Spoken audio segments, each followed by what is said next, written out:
Welcome back. We're very pleased to have with us Carl Camden today, founder and president of iPSE-U.S. Carl has dedicated more than 25 years of his life to advocating for the independent workforce. He was president and CEO of Kelly Services, a Fortune 500 workforce solutions firm for 22 years. Welcome, Carl. Thank you for having me. Thank you for joining us. Tell us about the genesis of iPSE-U.S. When I was working at Kelly Services and we began implementing global talent supply chains, it soon became very clear that only in the United States that independent workers face discrimination in access to benefits and access to workplace safety and so on. In the rest of the world, they believe that access to benefits and workplace protection is a fundamental right of citizenship, not a fundamental tie to employment. And so they provide access to benefits because you're a citizen. They pay for it through transaction taxes, and everybody who lives in that country has access to those benefits. That's fascinating. Now, your background is in linguistics, as I understand. We've talked about this before, about the nomenclature of the independent worker, which is the preferred term, certainly, versus the connotations that independent contractor has. Can you talk to me about how that's transitioned? You know, we went through a long period of time where being an employee was a very high status thing in this country. And we allowed phrases to be seeded like, well, he's just an independent contractor, or they're just a 1099 in a dismissive way. And then companies began to treat employees dramatically different than independent workers. There are still companies today that don't even bother to snowplow the parking lot, which is the furthest away from the building where people are going to work, if for the independent workers. So they have to park as far away as possible and often don't even get, you know, the parking lot plowed and so on. Right.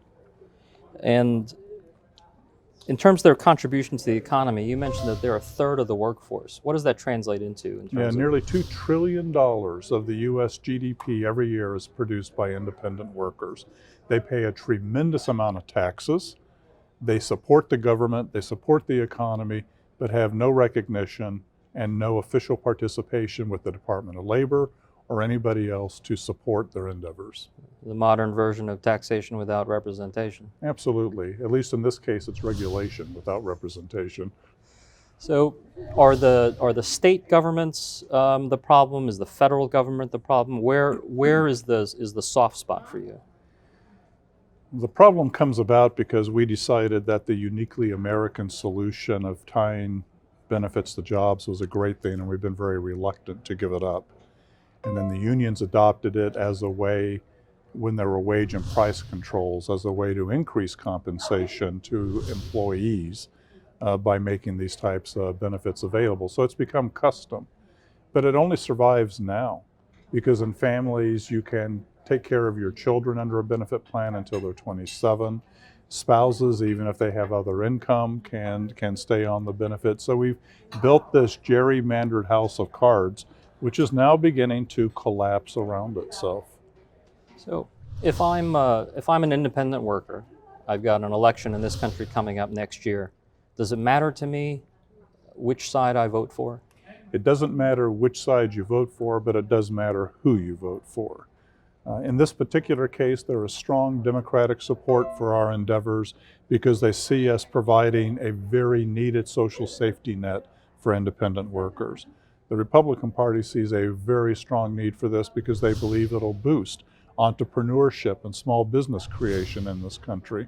So we don't have any problem finding advocates inside both parties, but we do find those who are tied to the old world of work haven't understood the new dynamics, and it's very important that they don't find a place in the Congress or the Senate, regardless of which party they're in.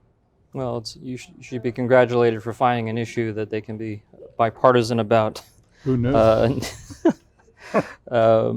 So this sounds on some level like the governments have engaged in a proactive discriminatory effort. This isn't just laissez-faire, let them be. This sounds like active, non-legislative efforts. I view it as very discriminatory. I view it as oppressive.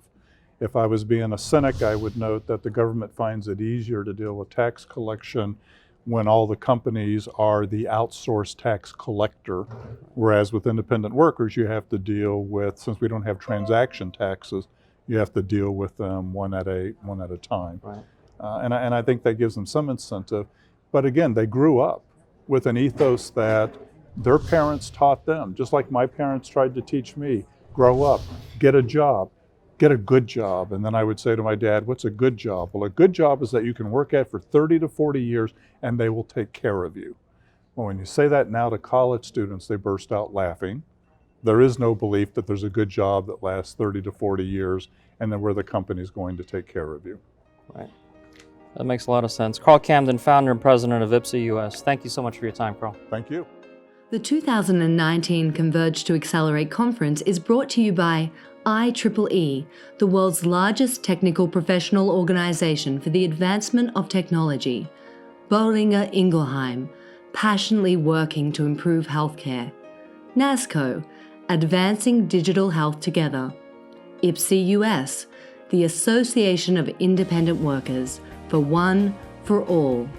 Partners in Digital Health, publishers of the forward-reaching blockchain in healthcare today and telehealth and medicine today. Special consideration to iWorker Innovations, taking the independent workforce to new heights.